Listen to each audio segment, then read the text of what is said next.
बच्चा माँ के ऊपर पेशाब कर देता है। अगले दिन वो नोटिस करती है कि जहाँ पेशाब का दाग लगा था वहाँ सफेद रंग के मुलायम बाल उगाए हैं और दांत भी धीरे धीरे नुकीले होने लगे हैं। लेकिन एक दिन जब वो अपने बेटे के साथ बाहर खेल रही थी, अचानक कुत्ता उसके चारों ओर इकट्ठे हो गए। तब उसे एहसास हुआ कि उसके शरीर से निकलने वाली गंध किसी वजह से कुत्तों और जंगली जानवरों से मिलती है। पता नहीं क्यों, पर वो खुद को रोक नहीं पाई और कुत्तों के साथ खेलने लगी। रात को घर आकर जब उसने नहाने की कोशिश की तो देखा कि कल के बाल जहाँ उगे थे उसे अजीब सा सूजा हुआ फोड़ा बन चुका था और हल्का सा छूते ही ऐसा दर्द हुआ मानो किसी ने नस खींच ली। उसने ड्रॉर से एक पतली सुई निकाली और लाइटर से उसे जल्दी सैनिटाइज किया और उस फोड़े में चुभो दी। तुरंत उसमें से दूध या सफेद गाढ़ा मवाद निकलने लगा। फिर उसने उंगली अंदर डाली और उसमें से बालों का गुच्छा बाहर खींच लिया।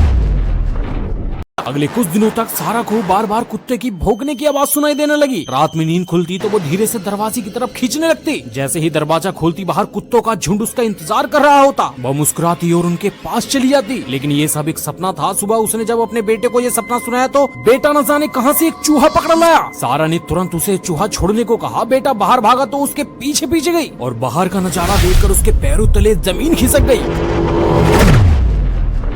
घर के दरवाजे के पास ढेर सारे जानवरों की लाश पड़ी थी। अब उसे समझ आ गया कि कल रात जो हुआ था वो सपना नहीं, दरअसल वो हकीकत थी और वो सारा शिकार वे कुत्ते का झुंड मिलकर घर लाए थे। अगले दिन उसके शरीर में और भी डरावने बदलाव आने लगे। जब उसने शर्ट के बटन खोले तो देखा उसके पेट पर न जाने कब से कतारों में जानवरों जैसे थन उग गए थे। अब सारा को शक होने लगा शायद वो धीरे धीरे कुत्ते में बदल रही है।